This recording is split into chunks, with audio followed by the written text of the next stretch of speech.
Oi, pessoal, saudações a todos. Vamos iniciar mais um programa do nosso 11Cast, sempre lembrando que vocês que porventura ainda não são assinantes, que o façam. Basta ativar o sininho aí, vocês vão se tornar assinantes do nosso programa. E hoje vamos falar sobre um tema muito impactante, né?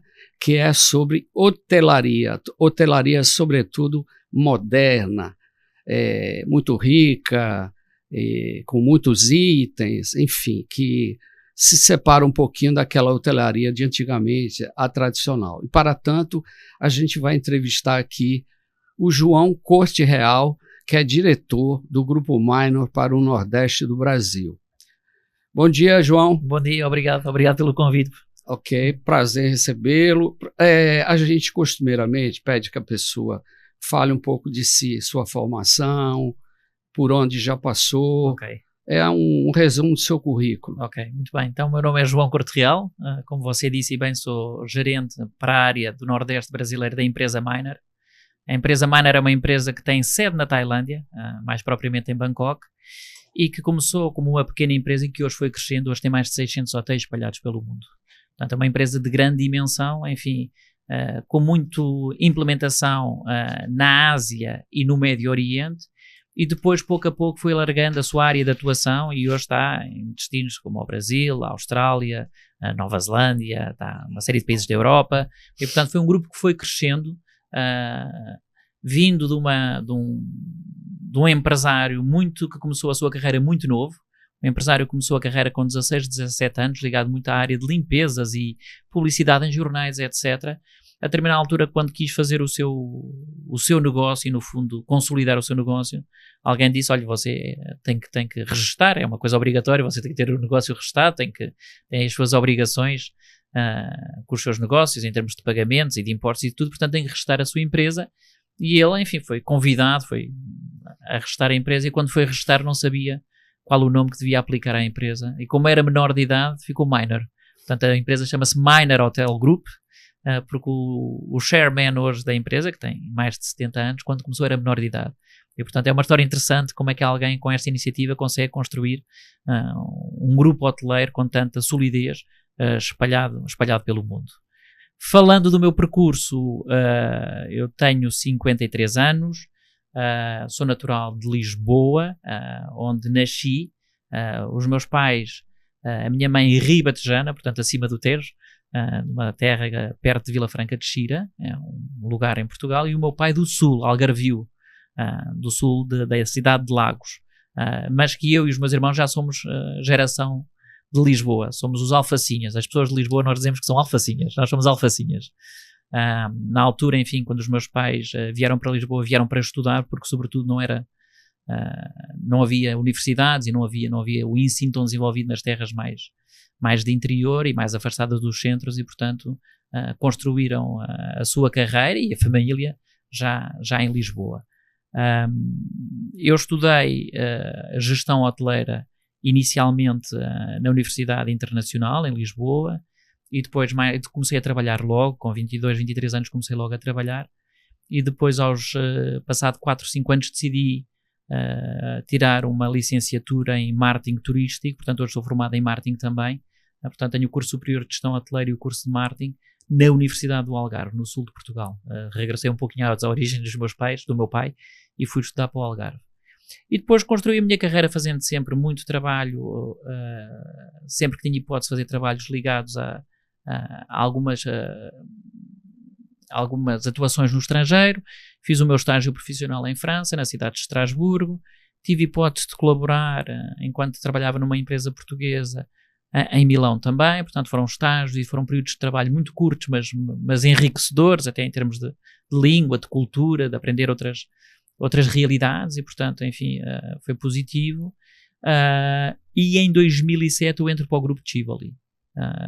De onde é que eu vinha antes? Vinha de Timor-Leste, ou seja, eu tive entre 2005 e 2007 estive em Timor-Leste. Timor-Leste era uma nação que tinha acabado de vir de um referendo, tinha sido considerado uma parte do território indonésio durante muito tempo, a seguir a 1975, quando, enfim, Portugal dá-se o golpe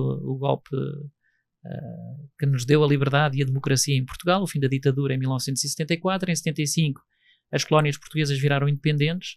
O caso de Timor-Leste foi tomado pela Indonésia, que agregou Timor-Leste como uma província da Indonésia. E, portanto, até 2000, Timor-Leste era uma das províncias da Indonésia.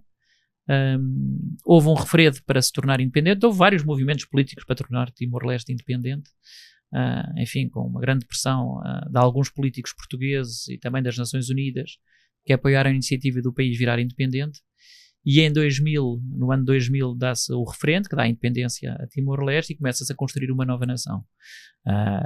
Uma nação pobre do ponto de vista de recursos, não posso dizer de recursos, porque recursos ele é até relativamente rico, em termos de pesca, agricultura, até tem petróleo, portanto, mas em termos de desenvolvimento, okay? Era uma região muito pobre em termos de desenvolvimento, e começa a dar os seus primeiros passos como nação independente, nessa altura ainda com muitas divisões do partido, enfim, algumas fações mais pró-indonésias, outros mais pró-português ou mais pró-ocidental. Ainda há alguns tumultos na cidade, enquanto eu sou gerente do Hotel Timor, é o nome do hotel que eu fui gerir entre 2005 e 2007.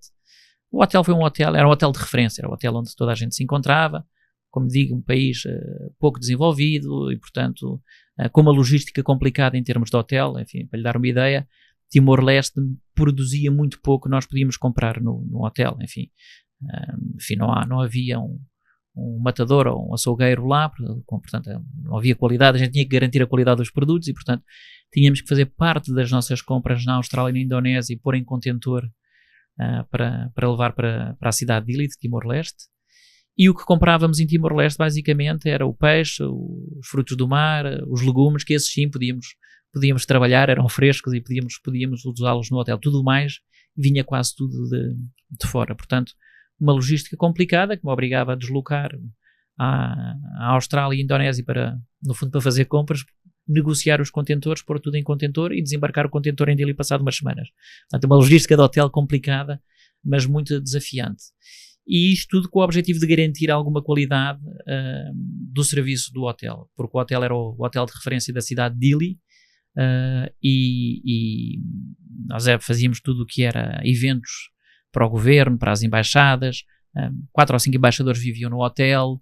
Era um hotel onde se passava tudo, as grandes conferências, os encontros ao mais alto nível das Nações Unidas, ou do governo, ou da presidência, e, portanto, é o hotel mesmo de referência. Portanto, foram 2 anos de desafio profundo. Os 2 anos que estive em Timor-Leste, o primeiro ano foi um ano muito bom, um ano em que, de uma certa estabilidade no país, em que dava para visitar o país. O país é absolutamente incrível em termos de paisagem.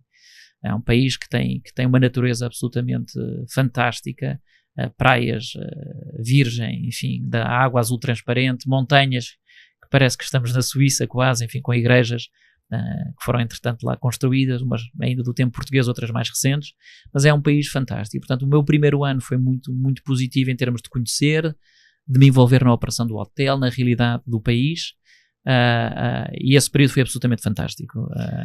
2006 foi mais complicado porque houve vários, como eu disse, houve algumas, o país ainda não estava estável, o hotel chegou a ser atacado várias vezes, houve tiroteios dentro do hotel, enfim, são as aventuras de um diretor que escolhe para ir para um destino como este.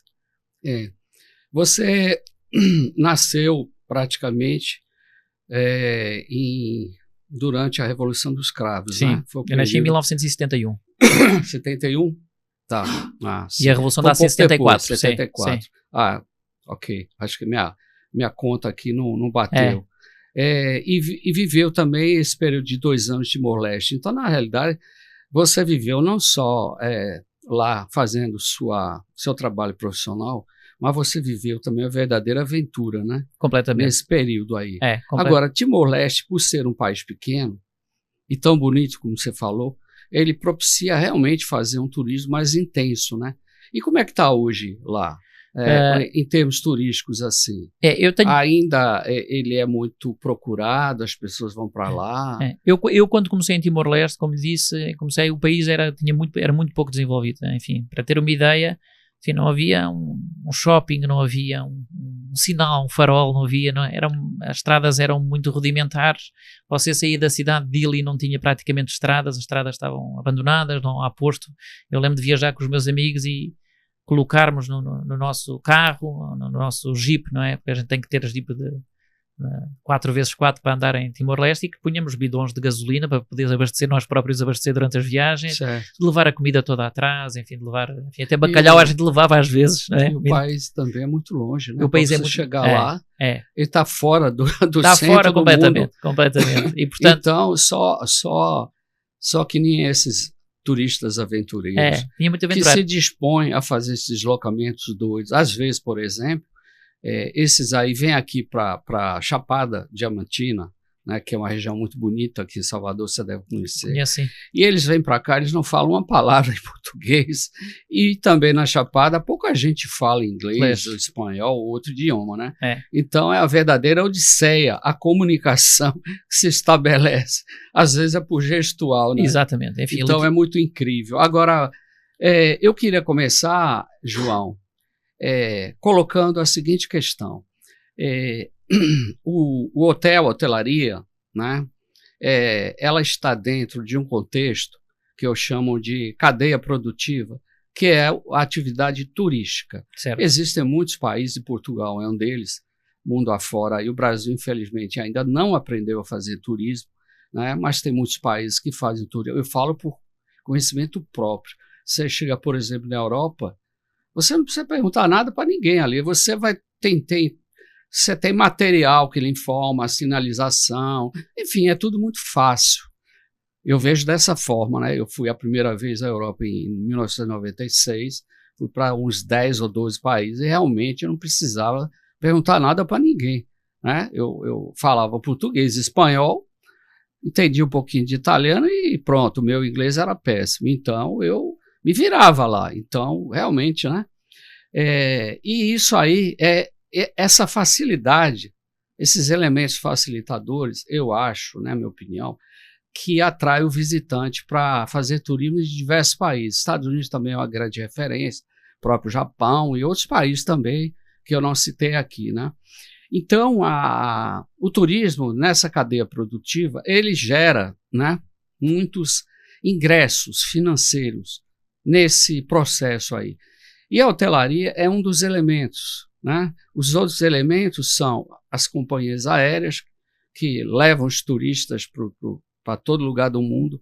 Quando eu falo turista, é o conceito amplo, certo. Que a Organização Mundial do Turismo, OMT, ela estabelece que o turista é aquela pessoa que sai do seu domicílio habitual por pelo menos 24 horas, ela efetua gastos de toda a ordem, né, para ele ser classificado como um turista. Porque aí é que você pode mensurar esses ingressos que eu me referi no processo aí. E essa contabilidade é que pode propiciar, por exemplo, você dizer que Portugal é um país que tem um lado turístico muito forte, Itália, Espanha, França, né? Então essas mensurações são feitas com profissionalismo, que falta muito no Brasil. A gente aqui nem sabe quantas pessoas vêm para cá por ano. E, via de regra, o turismo aqui é interno. Muito interno, sim. É interno, porque o turismo de visitação internacional é muito fraco. Né? E quando acontece, é majoritariamente de argentino. Essa época mesmo, os argentinos saem lá do país, vão lá para o Balneário Camboriú, vêm aqui para o Nordeste e sim, pronto. Nós temos alguns argentinos agora no hotel, sim, exatamente, há uns períodos, sim. Nós temos também os meios de transporte. Quando o turista chega aqui, ele tem que se deslocar, ele vai andar ou de táxi ou de Uber, enfim, de transfer, etc, etc. Tem o comércio, que é onde também se efetua gastos, porque você faz compras, leva souvenirs, lembranças e tal, tudo isso faz parte dos ingressos nessa cadeia produtiva. Você tem os passeios, né? As visitações, sim, que basicamente são recursos naturais, como as praias, a parte do patrimônio cultural. São residências, casarios, eu estou falando muito daqui de Salvador, mas isso se expande para outros locais. certo? Você tem também shows artísticos, né, musicais e tal. Tem também os guias turísticos, que eles também atuam. E esses deslocamentos que eu já falei. E nessa cadeia produtiva está inserido o hotel. Aí a gente vai entrar nessa parte aqui. Como é que você vê essa mudança de eixo dos meios de hospedagem, que são os hotéis? Vamos falar de hotelaria, porque existem outros meios de hospedagem, que não só hotéis, né? Claro. Mas recorrentes também. Mas vamos falar dos hotéis. Como é que você vê essa mudança, historicamente falando, da hotelaria tradicional para a hotelaria contemporânea? Quando você visitar Salvador, hospede-se no America Towers Hotel, situado no coração financeiro da cidade, a 300 metros do maior shopping center do Brasil, o Salvador Shopping, a 3 quilômetros da praia e 18 quilômetros do aeroporto. Fazendo a sua reserva pelo site do hotel, você utilize o nosso cupom e obtenha 11% de desconto. Eu vou usar aqui só, completar um pouquinho aquilo que você disse, eu concordo consigo, eu acho que o Brasil tem muito poucos clientes, ou tem muito poucos turistas internacionais, na medida que é um país de grande dimensão com imensos atrativos, e portanto eu acho que o Brasil tinha capacidade e tem uma história, e tem uma gastronomia, e tem uma cultura, música, espetáculo, literatura, shows, arquitetura, portanto é um destino muito completo, mas que não consegue de facto atrair ainda os clientes internacionais. Dar aqui uma ideia, enfim, o Brasil deve receber nos últimos anos à volta de 6 milhões de turistas, um país grande, não é um país enorme, um país continental. Portugal, que é um país de 10 milhões de habitantes, recebe cerca de 30 milhões de turistas, portanto estamos a ver a diferença em termos de turistas internacionais. Refiro-me a turistas internacionais, porque concordo com aquilo que você disse, que em termos de turismo nacional há muita circulação e muitas viagens internas feitas dentro do Brasil, e portanto são fenómenos distintos. O que é que eu acho onde é que Portugal conseguiu evoluir bem? Portugal, enfim, eu acho que entendeu duas coisas. Uma, que para atender é preciso formar, e portanto hoje temos muitas escolas de hotelaria e temos muita formação. Temos os mais jovens a estudar línguas. Você hoje entra numa escola pública, a partir dos 7, 8, 9 anos você começa a aprender uma língua estrangeira. Você vai para a universidade, as universidades muitas vezes já são bilíngues, tanto as públicas como as privadas, e portanto hoje há uma familiaridade muito grande com a língua estrangeira. Isso é um diferencial, como você disse, às vezes as pessoas vão para lugares que também é onde se querem entender e querem manter uma conversa. E portanto eu acho que Portugal aí evoluiu muito bem. E depois, com a diminuição do tecido empresarial, ou pelo menos do tecido de industrial, não é? A solução foi muito voltar-se para atividades onde nós somos bons, no caso de Portugal. Portanto, nós somos bons a receber, a acolher, a abraçar. E, portanto, somos bons anfitriões, somos hospitaleiros. E, portanto, passou muito pela formação, pelas línguas, por receber os turistas de braços abertos e perceber que a indústria estava em declínio, porque a indústria está em declínio até pela movimentação de muita da indústria, ou para o leste da Europa, ou até para a Ásia, onde a mão de obra é mais barata, e portanto acabámos por nos concentrar na indústria do turismo, ok? E na indústria do turismo, que acaba por ser uma indústria completa, não é? Porque você tem, como disse bem, o avião, o transfer, o museu, a hospedagem mais tradicional ou menos tradicional, mas as hospedagens, a restauração, a casa de souvenirs, de postais, etc.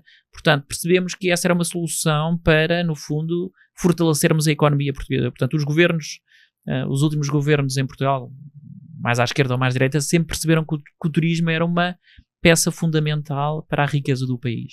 E, portanto, apostaram muito no turismo e na criação de infraestruturas para receber os turistas. Hoje, enfim, alguns de vocês sabem, o nosso aeroporto em Portugal atingiu a capacidade máxima e estamos a construir um segundo aeroporto em Lisboa, porque, de facto, vamos ter que continuar a crescer para termos uma economia saudável. E, portanto, o turismo hoje é encarado como uma prioridade para Portugal. Comparando com o Brasil, eu acho que falta o tal turismo internacional. É um turismo muito importante, são muitas vezes de mercados com excelente poder de compra, que gastam dinheiro, enfim, que escolhem bons hotéis, que fazem programas variados, E, portanto, eu acho que o caminho do Brasil tem que ser esse também, de apostar um pouco mais no caminho, no turismo internacional. Na Bahia, apesar de tudo, começa-se a haver algum turismo internacional. Eu estou no Tivoli Eco Resort Praia do Forte também como responsável, gerente-geral do hotel, e tenho notado que têm aparecido mais clientes internacionais. Temos, como você disse bem, argentinos, temos chilenos, mas começamos a ver americanos, começamos a ver franceses, agora até porque temos um voo da Air France 4 vezes por semana para Salvador, que faz muita diferença.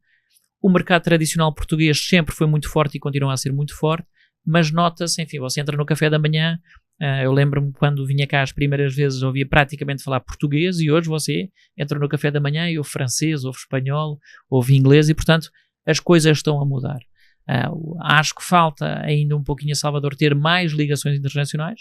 Eu acho que temos que arranjar maneira de fazer os turistas chegarem até Salvador para depois espalharem-se pelos vários resorts ou por Salvador. Eu quando falo que o Brasil não sabe fazer turismo, né, isso é uma coisa assim, crônica, em todos os governos é assim. Atualmente a gente tem um presidente da Embratur que não entende nada de turismo, ele está lá por uma questão política. A única ideia que ele deu foi uma coisa piegas, que ele disse que todos os aviões de todas as companhias brasileiras tinham que escrever no avião a palavra Brasil em verde e amarelo. Essa foi a proposta dele, para atrair a curiosidade, a vontade de visitar o Brasil. Você acredita num negócio desse? É uma coisa inacreditável, um presidente de um órgão tão importante, que ninguém ouve falar desse cara, ele não tem um projeto, não tem zero. Ele está lá porque ele queria um cargo dele lá, e conseguiu. Agora, o que eu acho, na verdade, que nós estamos perdendo, como sempre, a gente perde o bonde da história. Por que eu falo isso? Atualmente, vamos falar de conjuntura, a moeda nossa não vale absolutamente nada. Ela está muito... É a moeda, uma das 5 ou 10 moedas que mais perderam valor ano passado. O que significa isso? Qual a leitura que você faz disso? Vamos trazer quem tem dinheiro para gastar aqui. Quem é que tem dinheiro? Americano, europeu, japonês, asiático. Então, esse é o grande mote. Visite o país que tem um custo para o visitante infinitamente pequeno. Isso aí é o grande mote. O país é bonito, tem muitas atrações, tem um povo receptivo, hospitaleiro, como se fala, eu concordo com esse termo, entendeu? Então vamos trazer. A gente sempre perde o bonde da história. E para trazer esse povo, o que é que você faz? Campanhas publicitárias, visitas ao exterior. Esse voo que você falou da Air France, já houve tanto voo aqui internacional, aqui em Salvador, falando de Salvador, né, que é meramente sazonal. Quando você se defronta com a baixa estação, esses voos acabam, porque o custo-benefício não se sustenta, é inviável. Então, o Brasil, do ponto de vista de turismo de atrativos, vou falar de turismo de atrativos, né, que é o básico, o tradicional, que se entende melhor.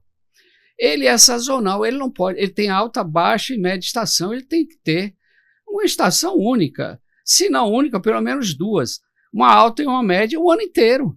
Então, o que é que você tem no Brasil? Qual é o segmento que ele tem combustível para o ano todo? É o corporativo, porque o viajante que viaja negócios, ele só não viaja no Carnaval e no Natal, o resto do ano ele viaja. Então, o hotel direcionado para o segmento corporativo, se bem estruturado, se bem administrado, e também que se renove constantemente, porque hoje na vida tudo você tem que se renovar. O tempo você não pode entrar na zona de conforto nunca, jamais, porque o mundo atual ele não permite esse tipo de coisa. Se você entra na zona de conforto, você fica para trás, inevitavelmente. Com né? certeza. Então, eu acho que o turismo de atrativo ele tem que se planejar adequadamente com profissionais efetivos e não passageiros, né? Então, só assim a gente vai ter um turismo para o ano inteiro, 12 meses. O Brasil é um país que é um país assim que ele tem uma temperatura favorável muito boa. Sim. Aqui não faz frio, aqui principalmente no Nordeste. E eu vou falar do Norte também, porque o Norte também é uma região muito esquecida do Brasil e ela não pode ser esquecida, porque tem muita coisa interessante, sobretudo recursos naturais. Para quem gosta, é um prato cheio. Tem o Sul, tem o Pantanal, tem Cataratas de Iguaçu, que na década de 60, 70, era o que mais encantava os Ainda visitantes. é hoje, enfim, eu visitei, enfim. É muito bonito ali aquilo, entende? Então, é uma coisa assim inexplicável, sabe? Porque é um segmento que ele propicia realmente uma parcela significativa do PIB do país, né? A Europa mesmo, o turismo, poxa, é o ano inteiro lá, com sol, com frio, é o ano inteiro. Mas eu, enfim, independentemente da política na qual eu não me quero meter, como é evidente, enfim, porque não é a minha área, o que eu acho que os destinos têm que criar são, sobretudo, uma ocupação ao longo do ano, estendida ao longo do ano. Eu aí concordo consigo. O que é que eu quero dizer com isto? É que nós temos um período muito de praia, de sol, de verão, enfim, aqui no litoral do Nordeste, enfim, como lhe disse, estou na Praia do Forte. Temos o mês de dezembro, janeiro, fevereiro, eu diria até a Páscoa, com ótimas ocupações, não é? E depois, como você dizia bem, nós temos que nos reinventar. Como é que vamos ocupar o hotel no outro período? Portanto, acho que temos que sair da tal zona de conforto. Temos que apostar alguma coisa no corporativo. O corporativo hoje é importante. As empresas hoje têm uma disponibilidade financeira, às vezes, para fazer bons eventos, para fazer boas convenções. O hotel tem essas capacidades. O hotel tem excelentes salas de reuniões, excelentes anfiteatros onde podem fazer palestras e apresentações com todos os meios tecnológicos, audiovisuais, de som, de apresentação. Portanto, isso é um diferencial. Portanto, o nosso hotel apostou também aí e tem uma boa fatia de negócio vindo do corporativo, e depois temos que ir buscar aquilo que nós chamamos os nichos de mercado, que são todos os outros mercados alternativos que estão ligados ao mar, que pode ser muitas vezes a pesca, pode ser a observação de baleias ou de tartarugas, o turismo ambiental, com a observação, onde se inclui também aqui o mar, mas que pode ser a observação de aves, assim. O birdwatching hoje, enfim, pode ser um nicho de mercado, mas representa uma fatia grande. Enfim, você falou no Pantanal, eu estive no Pantanal, desculpe, falou em Iguaçu, eu estive em Iguaçu lá sensivelmente 2 semanas, estava cheio de estrangeiros, ok? E para quê? Obviamente para ver as cataratas, mas estão lá 3, 4 dias e tem grupos de birdwatching, e tem grupos de caminhada, e tem grupos de trekking, de observação da natureza. Portanto, esses nichos alternativos, não é? Que não são a maior fatia, são aquilo que vão completar o resto da ocupação ao longo do ano. Enfim, um pouquinho, ou seja, temos que diversificar os mercados. O sol e a praia hoje só não é suficiente, tem que haver mais atrativos. E de facto o Brasil tem essa... Para você ter uma ideia, eu ia muito a Orlando, né? Eu tinha lá a Flórida. Um resort lá de timeshare, do Westgate Resort, não sei se você ouviu falar, que o meu nome é David, não lembro o nome do proprietário, é um bilionário americano, tem vários resorts lá, em 23 estados. E você tem ideia, em Orlando, onde está lá a Disney, né? O centro de convenções de Orlando, aquela ocasião que eu estive lá, a última vez que eu tive, 2019, o centro de convenções, ele não tinha mais pauta para os próximos 10 anos. Em Orlando a visitação lá, o número de turistas lá é maior do que todo o turismo brasileiro. Você sabia disso? A Torre Eiffel, mesma coisa. É a mesma coisa, sim. É um negócio inacreditável. Como você falou, é possível, o Brasil inteiro recebe menos turistas do que Orlando. Menos do que internacionais, estou falando. Nacional, claro. Não. Menos do que a Torre Eiffel, mesma coisa. É um negócio assim. O que nós estamos aqui patinando até hoje? Porque isso é um desafio, entendeu, Não, João? com certeza. Eu acho o seguinte, um ministro de turismo, secretário, seja lá o que for, em que âmbito seja, municipal, estadual, federal, ele tem que ter projeto. Ele não pode entrar lá no ministério para fazer o feijão com arroz, para dar continuidade, porque é um desafio. Efetivamente, eu acho que dos ministérios, não chego a dizer que seja o mais desafiador, mas é um dos mais desafiadores.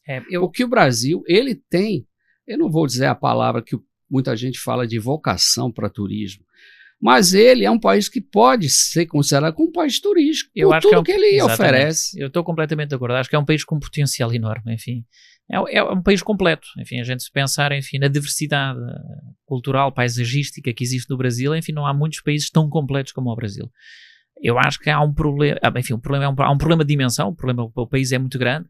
Você tem uma hotelaria muito bem fixada nas grandes cidades, hoje tem bons hotéis nas grandes cidades, enfim, no Rio, São Paulo, até Brasília, Salvador, enfim, há boa hotelaria. Se vai um pouco mais para as regiões interiores, tirando algumas pousadas que são boas, não é? A hotelaria acaba por ser muito, enfim, simples de alguma maneira, não é? Enfim, e portanto, eu acho que há aqui duas questões. A primeira tem a ver com o facto de como é que se fazem os turistas chegar até ao Brasil. Portanto, tem que haver mais voos internacionais e tem que haver mais ligações internas para levar os turistas a lugares únicos que o Brasil tem. Depois há um segundo fator que eu acho que é determinante, que é a imagem do Brasil em termos de segurança.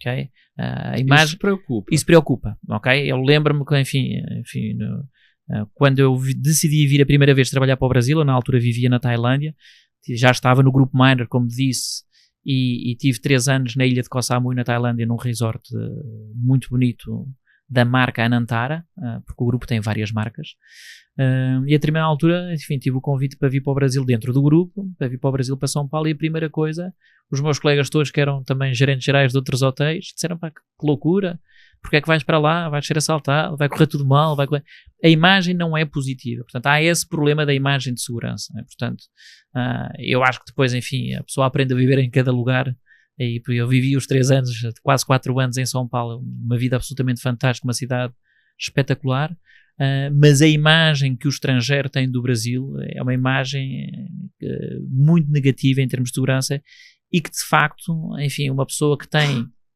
vou dizer aqui, 2 semanas ou 3 semanas para viajar, não sei se a determinada altura não prefere, olha, eu vou viajar para outro país onde me sinta mais seguro e ter as minhas férias descansado, não é? Portanto, eu acho que essa imagem de segurança ainda pesa negativamente na imagem do Brasil, que é um problema que tem que se resolver, e depois, enfim, desmistificar que alguns lugares não são seguros, porque há muito lugar que é seguro e há muito lugar que a pessoa pode visitar, pode andar tranquilamente. Eu, como disse, enfim, estive há 2 semanas em Iguaçu, quantidade de clientes internacionais que vão para ver as cataratas e para usufruir das belezas naturais são imensas. Agora, temos que fazer esses turistas internacionais viajar para outras regiões, não é? Para conhecer o Brasil, que de facto é muito diverso. Você falou aí da Chapada, falou aí a Chapada é das coisas mais bonitas que eu já vi, não é? A Chapada tem passeios. Tem outra Chapada, dos Veadeiros. Eu também já visitei, curiosamente. Já visitei. São lugares incríveis, não há muitos lugares daqueles no mundo, portanto, agora temos que fazer chegar esses turistas até lá. Ali, a questão das ligações é importante. E passar a imagem de um turismo absolutamente rico, diverso, de paisagens únicas, de cultura única, porque o Brasil é um poço de cultura em todos os sentidos, absorveu de várias culturas, da europeia com os portugueses, mas também dos italianos, dos alemães, enfim, até dos japoneses, muito da imigração japonesa. Portanto, é uma sociedade riquíssima. Muito se fala, por exemplo, da imigração japonesa totalmente concentrada em São Paulo. Não é verdade. No norte do Brasil, no Pará, tem uma região lá, Paragominas, Santa Isabel do Pará, que a colônia japonesa é muito grande, até porque boa parte dela não vou dizer a maior parte, mas uma parte dela não foi totalmente para São Paulo, como quando começou a imigração japonesa. Uma parte foi lá para o Pará. E pouca gente sabe disso. Mato Grosso também É interessante, quer dizer, portanto, o Brasil é um país completo até nessa diversidade. Portanto, enfim, São Paulo, obviamente, eu acho que concentra ali um conjunto de... São Paulo sempre foi considerado... Diga, Felipe, você quer perguntar? Agora, vamos voltar aqui um pouquinho, João. Você trabalha, sua experiência profissional, ela se dá, na verdade, se você continua nativa, nessa parte dos resorts. Hotel corporativo, você nunca teve experiência? Eu vou completando aqui um bocadinho aquilo que falámos no início. Eu então estive em Timor-Leste, regresso a Portugal depois de Timor-Leste, entro para a empresa, para o grupo Tivoli, que na altura era um grupo português, onde estive de 2007 a 2015, gerindo 2 hotéis perto de Lisboa, em Sintra, uma região muito bonita, turística. Muito demais. Muito turística, muito bonita. Eu geria 2 hotéis, um hotel que se chama Tivoli Sintra, um hotel mais pequeno de 4 estrelas, com 77 apartamentos, mas com uma vista deslumbrante, e depois um palácio do século XVIII que se chama Tivoli Palácio de Setiais. E portanto estive aí, e antes da Minor comprar os Tivolis, que aquilo foi uma compra, eu fui para a Tailândia. Portanto, depois o meu percurso a seguir foi para a Tailândia para um resort. Eu tive 3 anos na Tailândia, na ilha de Koh Samui. Depois da Tailândia vim ter a minha primeira experiência profissional no Brasil, entre 2018 e 2015, e 2021, peço desculpa, que gostei imenso durante a pandemia. E, portanto, nós chegámos a fechar o hotel fechámos o hotel durante 5 meses. Enfim, até março ainda tivemos o hotel ativo. E depois nós tínhamos 2 tripulações que ficavam connosco. Tínhamos a United Airlines e tínhamos a South Africa Airlines que ficavam connosco e que deixaram de voar, e portanto mesmo aquele grupo de 20, 30, 40 quartos que tínhamos diariamente deixou de estar. Agora, a companhia aérea, eu vou falar por experiência própria, ela dá uma certa grife, né, pro hotel e tal, só que o hotel pro hotel não é muito vantajoso, não. Enfim, tendo a discordar. Os contratos são meio... Não, mas vamos lá, o hotel a gente conseguiu... porque é uma relação muito impositiva, não sei se foi com você. Não, connosco foi... Com a gente foi impositiva. Nós conseguimos gerir ali uma situação e criar quase algum laço com algumas dessas companhias. Elas garantem, no fundo, uma boa receita no sentido em que nós temos aqueles quartos diariamente no hotel. Ocupados, nesse aspecto sim. Alguns deles, das equipas, alguns membros das equipas que estão nos hotéis e que fazem parte das companhias de aviação estão para descansar porque não podem voar no dia seguinte e, portanto, acabam por consumir alguma coisa no hotel em termos do A e B, do spa, etc. Portanto, é positivo no sentido da despesa que fazem no hotel. É uma relação que dura, que nos garante uma fatia de negócio importante, uma certa base, para depois, obviamente, termos outros segmentos, porque na hotelaria nunca vale a pena ter só um segmento. A gente tem um bocadinho corporativo, tem um bocadinho de lazer, tem um pouco das tais companhias de aviação, tem alguns nichos de mercado que vão aparecendo pelo hotel, e portanto é bom diversificar. Portanto, eu depois da Tailândia revim para o Brasil, tive o período da pandemia no Brasil, ainda depois abri o hotel em São Paulo, reabri, nós fechámos o hotel em março de 2020 e reabrimos em setembro de 2020. Portanto, tivemos cerca de 5 meses o hotel fechado. E depois abri o hotel e no ano de 21, já, enfim, a pandemia ainda, com aqueles períodos em que abre, fecha, há mais restrições, há menos restrições, portanto, vivendo todo esse período, eu tive um convite para ir para o Sri Lanka e fui 2 anos para o Sri Lanka. Eu tive desde 21 a 23 no Sri Lanka. Portanto, foi uma decisão que a determinada altura tomei. Eu já conhecia o Sri Lanka. Eu e o meu companheiro decidimos ir para lá porque gostámos muito do país, mas posso dizer que não vivemos no país no melhor período. Porquê? Porque apanhámos o período do final da pandemia, ainda bastante intensa. A Ásia toda fechou primeiro e abriu depois muito mais tarde, quando no Brasil ou na Europa as atividades económicas e a hotelaria voltavam ao tradicional, voltavam a reabrir. A Ásia esteve muito fechada e, portanto, eu vivi numa primeira fase ainda num período de pandemia, e depois, quando o hotel se começou a reerguer, a voltar à sua atividade normal, nós tivemos uma espécie de crise política, quase, eu diria, uma espécie quase de golpe de Estado, enfim, com escassez de tudo, de gasolina, não havia gasolina, as pessoas ficavam 5 dias para encher o depósito de gasolina nos seus carros ou nos seus tuk-tuks, não havia comida, não havia medicamentos, uma crise profunda, perigosa. Enfim, o primeiro-ministro e o presidente do Sri Lanka tiveram que abandonar o país sem rumo, com muita indefinição, e portanto foi um período difícil em termos de gestão do hotel, cancelamentos por questões de segurança. Os próprios operadores turísticos e agentes não recomendavam visitar o Sri Lanka, e nessa altura eu fui para o Vietnã, onde tive ainda praticamente um ano no Vietnã. Um país incrível, hospitaleiro, enfim, uma cultura absolutamente fantástica. O Vietnã se recuperou muito bem da guerra contra muito bem, Unidos, e é um país com uma economia pujante, é um país com uma economia absolutamente interessantíssima. Passou esse período da guerra, enfim, eu diria hoje o que nós vemos é um país moderno. Enfim, eu vivi numa cidade que se chama Hoi An, uma cidade muito bonita, em que todos os turistas são bem recebidos. Portanto, mais uma vez percebe-se que o turismo é importante para a própria sociedade vietnamita e para o desenvolvimento, e portanto sejam clientes da Europa ou mesmo americanos com quem eles tiveram o conflito, ou começa a saber já muito cliente da América Latina que escolhe o Vietnã por ser um destino ainda muito autêntico. E portanto, enfim, foi uma experiência muito positiva que eu tive no Vietnã. Eu ia temporariamente para o Vietnã para substituir um gerente-geral, porque o Sri Lanka estava, como eu lhe digo, nesse período de grande instabilidade política, social e económica. Era para ir por uns meses, acabei ficando quase um ano e foi um ano absolutamente enriquecedor e até diria positivo, porque é uma cultura única e de um país que de facto sabe o que está a fazer. É um país muito interessante. Tem uma pessoa que me falou que viveu no Vietnã, que o Vietnã de hoje, o pessoal não se ressente da guerra, não comenta nada sobre a guerra.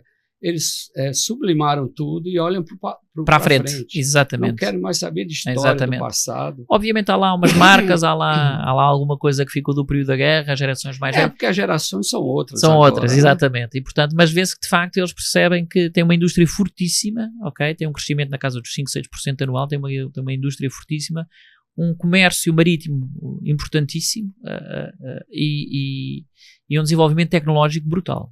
E, portanto, é um país que eu acho que vai ser um país de referência daqui a uns anos. Já o é, de certa forma, em termos de crescimentos económicos, mas que ainda tem uma certa cultura, uma certa tradição e, portanto, acaba por ser um destino muito, muito interessante. Quando as pessoas me perguntam destes países todos onde eu gostei mais de viver, eu diria que, obviamente, o Brasil tem uma ligação especial.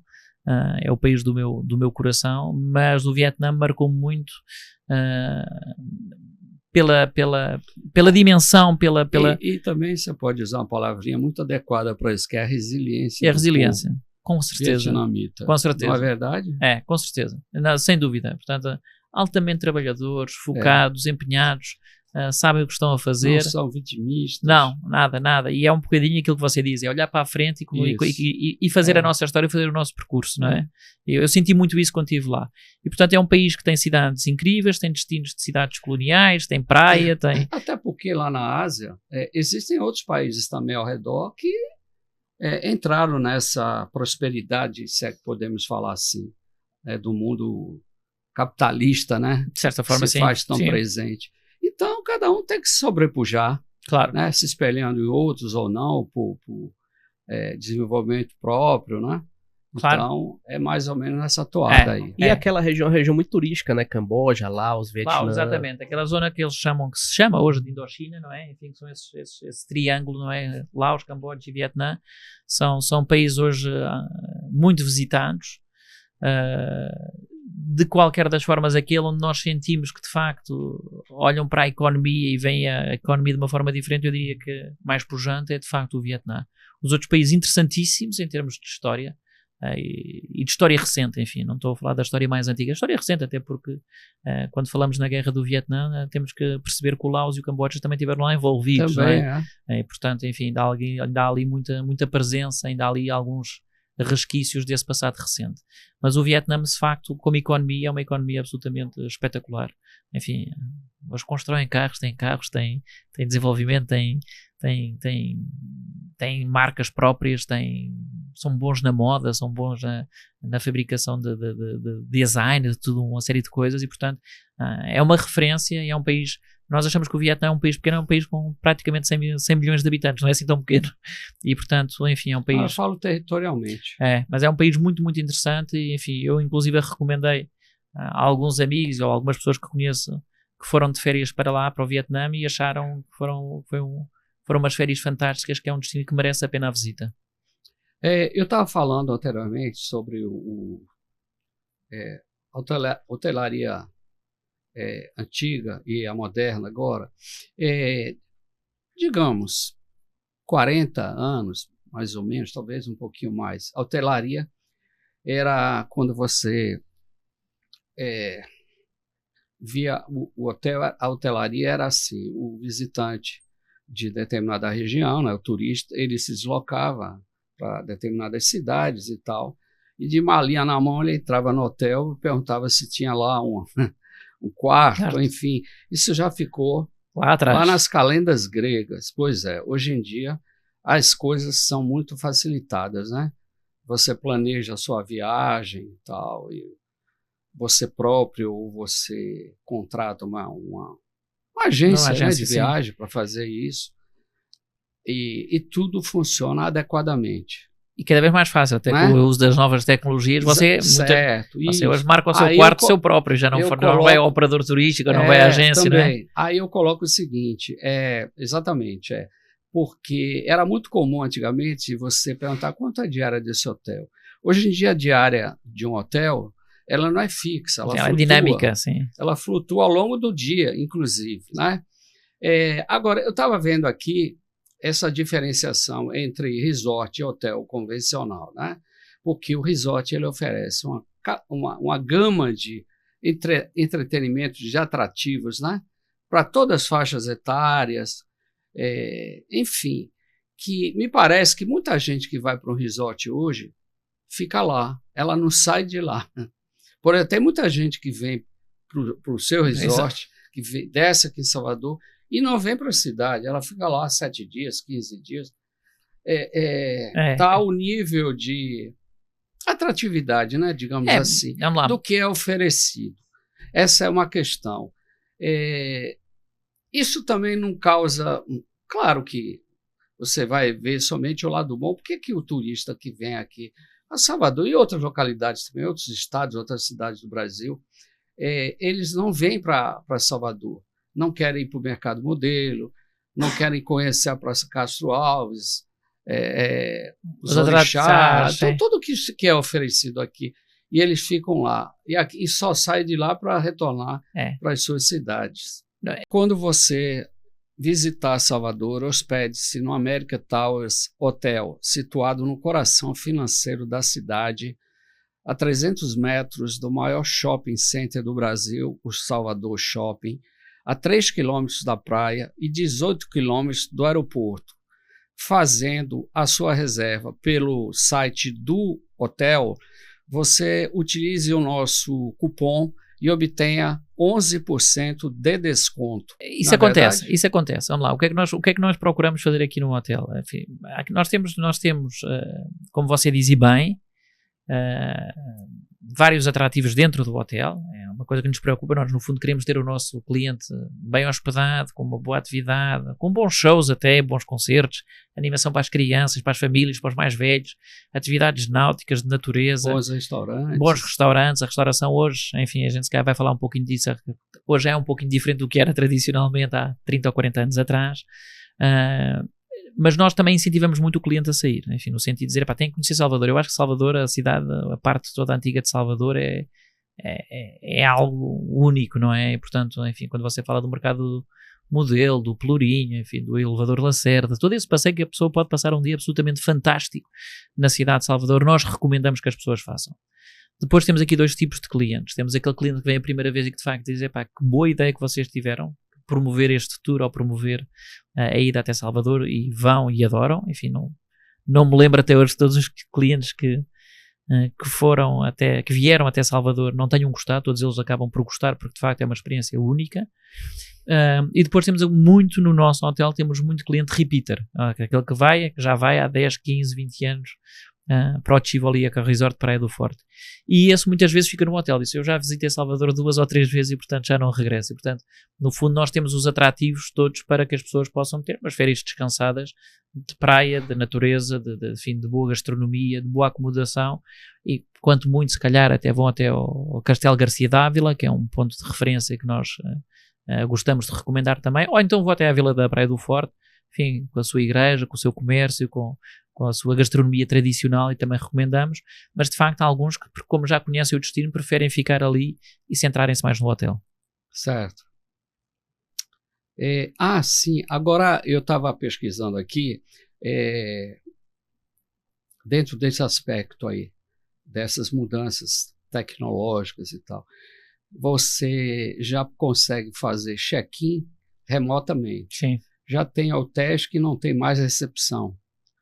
Isso ainda é uma coisa embrionária ou já é uma coisa que veio para ficar? Eu acho que alguns hotéis corporativos, enfim, até na Europa nós vemos isso, no Japão vemos bastante isso, são hotéis que vieram para ficar, ou seja, tecnologia máxima, enfim, mas o hotel corporativo é um hotel diferente, até em termos de expectativa dos hóspedes. Enfim, como disse, eu estive em São Paulo, que é um hotel mais corporativo.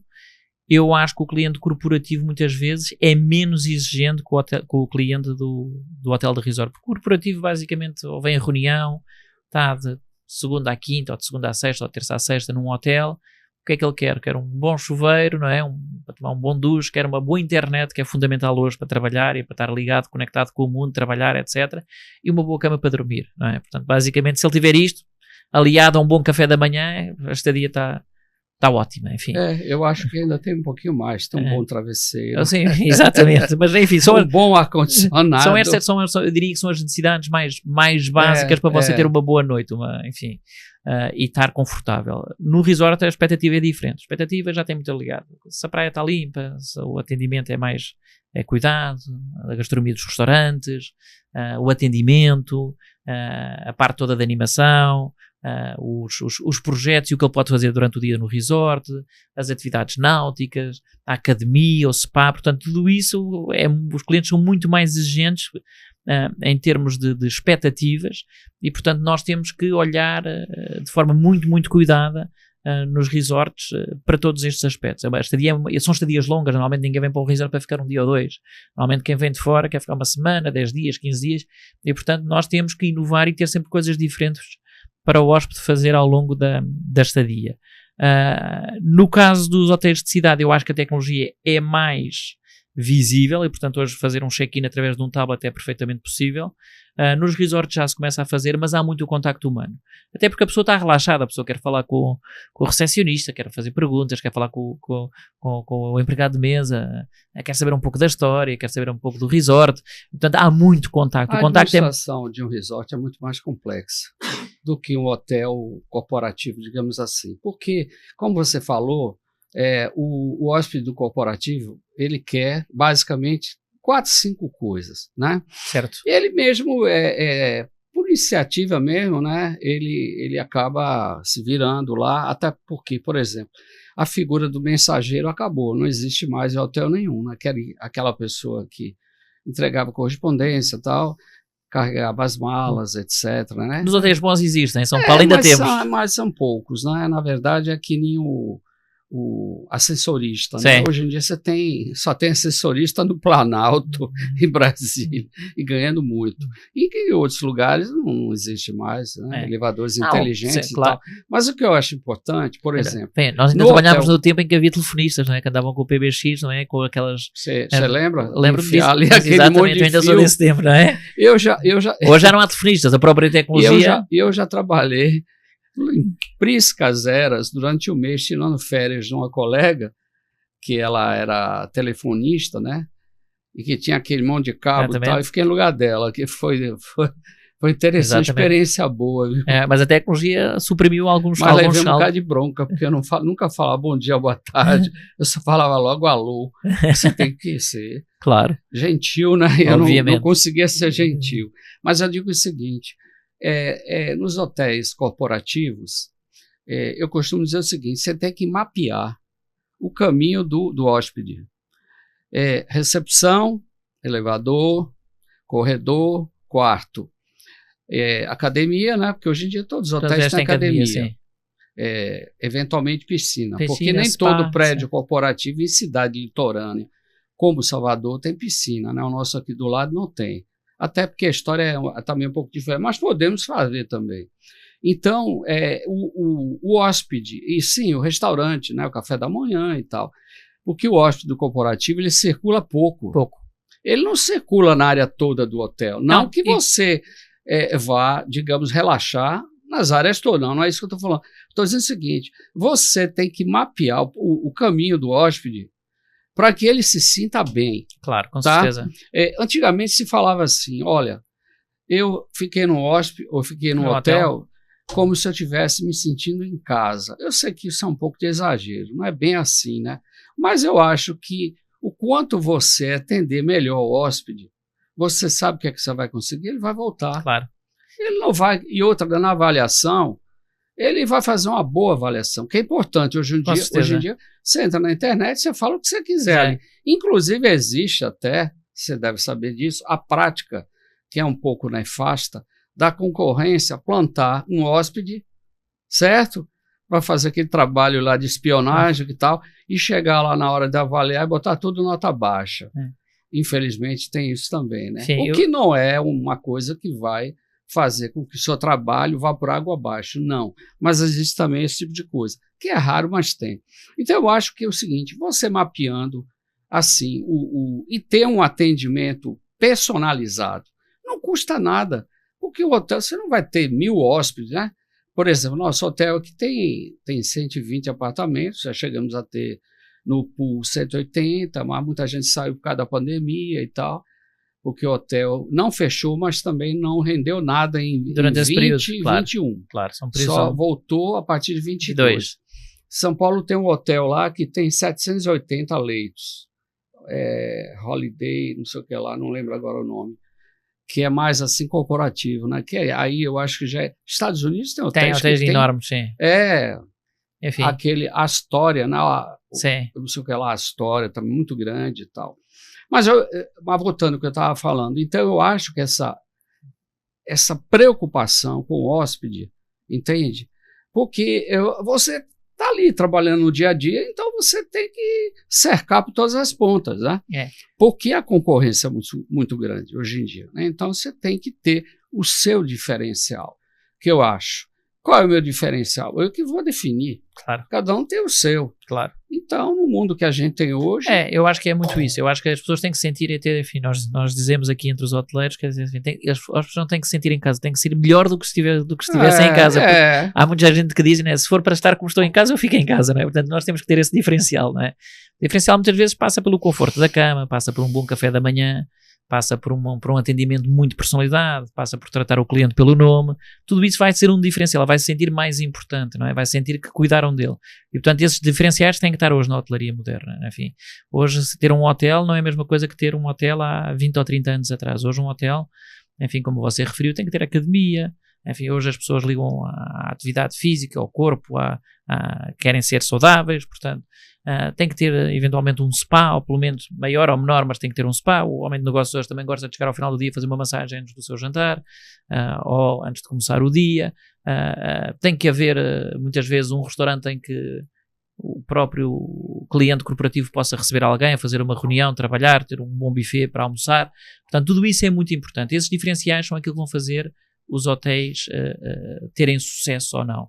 Se isso for tudo acompanhado com qualidade, com bom serviço, então tem os ingredientes todos para ser um sucesso. Aqueles que param no tempo, como você disse, e que não evoluem, não olham para a frente e que estão na sua zona de conforto e não inovam, então aí, enfim... eu acho também assim, o hotel ele tem que dar a sensação de segurança. Certo. Tá? Pro hóspede. Porque hoje você tem várias formas, inclusive de investigar determinadas ocorrências que porventura ocorram, e sempre ocorre, né?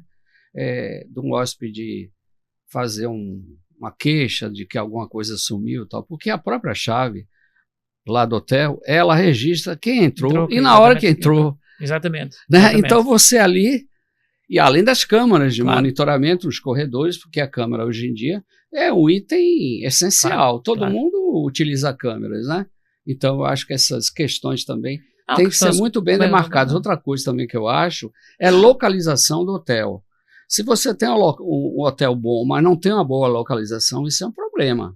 Agora, se você tem um hotel numa boa localização, explore ao máximo isso. Claro. Tá? E como a gente está aqui em frente ao shopping, né? A 3 km da praia, 18 do aeroporto, via de acesso facílimas e tal, isso é um handicap para qualquer hotel, né? Certo, eu vou à localização. Até para vender esse hotel, o que é que tem aí na rede? Tem isso, próximo e tal, não é isso? As acomodações. Muita gente diz location, não é? Então a localização é tudo. Enfim, hoje, de facto, a localização é importante. Eu acho que a determinada altura, quando eu comecei a trabalhar na rede, no grupo hoteleiro do Tivoli, a localização, de facto, os nossos hotéis eram todos muito bem localizados. E ainda são, enfim, eles continuam. Hoje há hotéis que têm que se construir como destino, não é? O próprio hotel é um destino, enfim, os hotéis que não têm uma boa localização têm que ter esse atrativo para merecer a pena ir lá, ok? E portanto há hotéis que são destino porquê? Porque se come muito bem, porque tem um excelente restaurante, porque a gastronomia é única, porque tem um restaurante Michelin, portanto eu vou lá jantar e fico lá a dormir, porque tem um serviço absolutamente único, tem a melhor spa e a melhor piscina para eu poder passar um fim de semana, e aí então os hotéis viram destino. Mas a maior parte dos hotéis, sobretudo quando falamos de hotéis de cidade, de facto a localização é fundamental. para entrar e sair da cidade, para ir a reuniões, para poder receber pessoas, para as pessoas poderem aceder, ter um bom estacionamento. Isso é fundamental também para o sucesso de um hotel corporativo. O Marriott é considerado o maior hotel do mundo? Marriott? A Marriott, sim. Marriott. É a maior cadeia hoteleira do mundo. E o Ritz é o mais famoso. Há vários hotéis que são famosos, enfim. A história do fundador do Ritz. Quando as pessoas me perguntam sempre quais são os melhores hotéis, enfim, há cadeias internacionais que obviamente primam pela excelência, enfim. Se pensarmos naquelas que nós conhecemos melhor, a Four Seasons, a Belmond, a Aman, são os hotéis Capella, enfim, são tudo hotéis de referência. Dentro do nosso grupo, a nossa marca de luxo que compete com esses hotéis é a marca Anantara. Okay? O grupo Minor é um grupo, como eu lhe disse, tailandês, e dentro do grupo tem várias marcas. Okay? A nossa marca de super luxo que compete com as melhores marcas do mundo é a marca Anantara.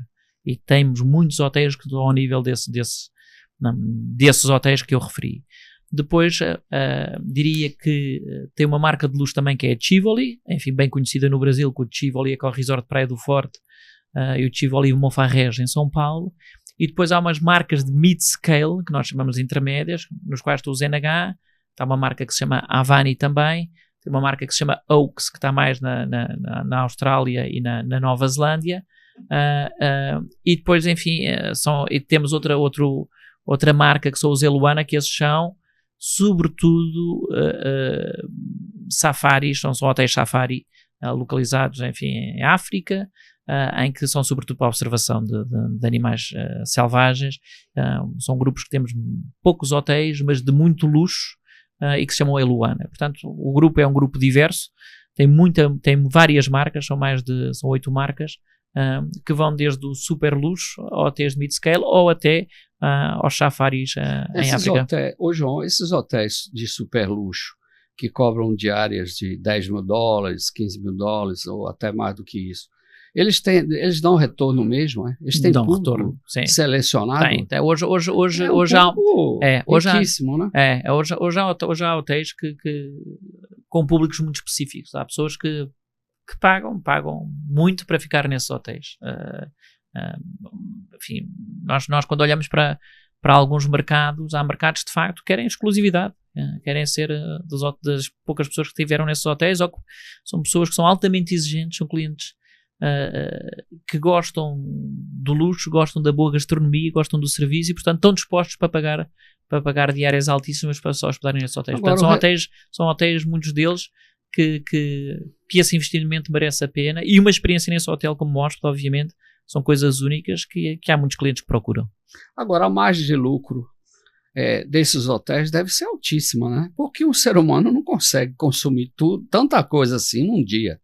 Mas você tem a diária, que tem um valor elevadíssimo. São hotéis que tiveram investimentos muito grandes a nível do próprio edifício. Enfim, e muitos ainda estão se pagando. Exatamente. São hotéis que têm muito staff, porque o serviço de facto é uma prioridade. Quer dizer, hoje, se calhar, podemos ter hotéis que têm quase mais funcionários do que hóspedes. E também os funcionários devem ser ultra qualificados. São qualificados, selecionados, que falam línguas, que têm vários cursos. Quer dizer, portanto, enfim, as diárias servem também para pagar tudo isso. Inclusive o investimento inicialmente que foi feito para haver retorno para os investidores, como é óbvio, não é?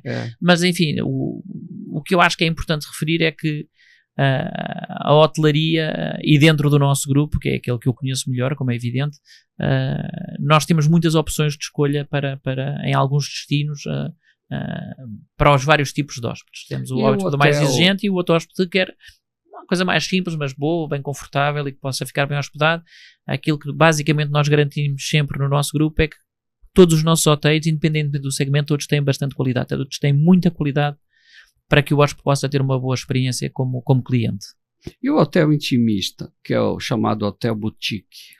Há muita gente que gosta, enfim. O que é que caracteriza ele? O que caracteriza é um serviço mais personalidade, é ser uma coisa menos massificado. Quer dizer, quando você falou ali nos hotéis de 1000 quartos, não é? Quando a gente vê aí nos Estados Unidos, ou vê em outras, sei lá, na Ásia, China tem, Macau tem, enfim, esses hotéis, são serviços muito pouco personalizados. Quer dizer, enfim, uma das coisas hoje que nós conseguimos, que nós apreciamos como clientes e que nós no nosso grupo procuramos fazer, é ter um serviço de personalidade, tratar o cliente pelo nome, é não ser o o cliente do quarto 222 é o Sr. Silva, o Sr. José, enfim, é tratar o cliente pelo nome. Isso é muito importante. Num hotel de 1000 quartos, você não consegue fazer isto. Num hotel boutique, você consegue. Nós sabemos as suas preferências, nós sabemos aquilo que você gosta para o seu café da manhã, como é que era o seu ovo mexido de manhã, qual é o suco que gosta de beber ao café da manhã. Tudo isso é muito importante. Num hotel grande você não consegue personalizar, ok? Num hotel pequeno, num hotel boutique, você obviamente tem um serviço mais personalizado. Enfim, às vezes pode faltar um pouquinho de estrutura corporativa por trás do hotel, mas são hotéis que têm essa hipótese de fazer algo mais próximo do hóspede. Tem um hotel, não sei se ainda existe, ou se eles já mudaram a característica no Rio Grande do Sul, Porto Alegre, que ele é direcionado ao público LGBT. Uhum. Não sei se você já ouviu falar disso aí. Esse tipo de vertente, você acha que tem alguma coisa boa? É uma coisa que... Não, tem muito importante. Eu acho que é um segmento importante. Inclusive há várias cadeias hoteleiras, grupos hoteleiros que fazem formação para receber essas pessoas. Enfim, são pessoas muitas vezes com bom poder de compra, com bom poder aquisitivo. São pessoas que apreciam a qualidade. São pessoas que têm disponibilidade financeira, porque muitas vezes não têm filhos, não têm tantas obrigações, e, portanto, é preciso saber receber bem essas pessoas de braços abertos, acolhê-los e de facto fazer uma experiência em que eles se sintam bem. Enfim, há muitos hotéis que fazem formação nessa área de como é que receber, enfim, de não ter sei lá, vou dar aqui um exemplo, um robo ou um chinelo pequeno e um grande, porque se forem dois homens tem que ter os 2 robos grandes, ou se forem 2 mulheres tem que ter os robos mais pequenos. Há uma série de cuidados que é preciso ter, mas é um segmento interessante. Há várias conferências, inclusive há vários grupos hoteleiros que olham para esse segmento com muita atenção, porque são pessoas que gostam muito, muito de viajar, são pessoas que gostam de conhecimento, gostam da cultura. É um segmento importantíssimo para os hotéis. E tem também o segmento feminino, né? Sim. Mais temático, digamos. E hoje há uma série de segmentos. Enfim, hoje, por exemplo, uma coisa que está muito na moda são os solo travel. São pessoas que viajam sozinhas, por exemplo. São os idosos também. O segmento dos séniores, que era uma coisa que não se olhava tanto. Hoje as pessoas têm uma longevidade, não é? Vivem mais tempo, não é? São mais cuidadas com a saúde e, portanto, hoje nós temos vários exemplos dos nossos hóspedes que têm mais de 80 anos ou até 90 anos e continuam a viajar. Isto aqui há 20 ou 30 anos atrás era impensável. Portanto, mesmo esses segmentos são segmentos importantes para nós. Vivem mais, estão reformados, têm ainda poder de compra, querem continuar a usufruir da vida e da qualidade de vida, querem ficar bem hospedados, querem ficar bem a ter uma boa alimentação, querem que se preocupem com a alimentação deles também. E, portanto, hoje os segmentos são diversos. Enfim, dar um exemplo. Há pouquinho estava a falar dos solo travels. Nós tínhamos um grupo no hotel onde eu estive anteriormente em Portugal, no Tivoli Carvoeiro, em que tínhamos um grupo de senhoras, solo travels, portanto não se conheciam, viajavam sozinhas, e que a vertente delas era uma vertente muito de bem-estar, alimentação, yoga, atividade desportiva, e portanto havia uma agência especialista em solo travels, e portanto não me lembro se eram 3, 4 grupos por ano, em que elas se inscreviam, não se conheciam, viajavam. Umas eram mais radicais na alimentação e na atividade desportiva, outras só queriam viajar, conhecer uma pessoa, falar, poder estar descansadas. Não queriam propriamente viajar completamente sozinhos, porque ter uma agência que as ajudava na marcação dos hotéis, dos voos, dos programas, das atividades culturais, mas de facto é uma vertente que aqui há 20 ou 30 anos não existia, não é? E, portanto, o mercado tem sido muito diversificado. E como referimos aqui ao longo da nossa conversa, enfim, nós não podemos ter só um segmento no nosso hotel, porque no dia que é segmento vale mal, nós temos o nosso negócio comprometido. Portanto, nós temos que ter vários segmentos, trabalhar para vários públicos, garantindo que o hotel vai ter sempre uma ocupação constante ao longo do ano e que o negócio é viável. Como tem a questão dos pet friendlies agora, muito forte, né? Muito forte. Enfim, eu trabalhei em 2 hotéis em que eu próprio implementei o sistema de pet friendly e toda a gente dizia-me assim, mas eu acho que isso é um disparate termos os cachorros ou o gato no hotel. Em São Paulo fizemos isso. No hotel no Tivoli Monfarrés de São Paulo fizemos isso. No Tivoli Carvoeiro, onde eu estive, no Algarve, em Portugal, também fizemos isso. E vocês não imaginam o sucesso que nós tivemos. Enfim, não é... As pessoas podem dizer assim, são 2 reservas. Por exemplo, você tem a caminha para o cachorro? Temos tudo. Você se chegar num hotel pet friendly, por exemplo, dar aqui o exemplo de São Paulo, do Tivoli Carvoeiro, como eu lhe disse. Você chega... Para já temos uma coisa que é interessante, temos muito cliente internacional a viajar com o pet, mesmo de avião ia passar temporadas connosco. Depois você chega ao hotel, para além da cama, do recipiente para ele comer e para poder beber, você precisa quer ir jantar fora e quer que alguém tome conta do seu cachorro, liga para a recepção e nós temos o contacto da pessoa que vai tomar conta do cachorro enquanto o hóspede vai jantar. Nós temos todas as praias da região que aceitam cachorro.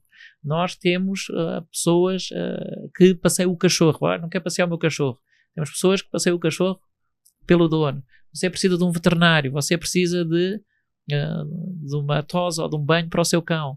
Temos alguém que vai fazer isso ao hotel. Portanto, no fundo, quem vai para o hotel, se tiver, não é só dizer assim, eu tenho aqui a caminho. Não.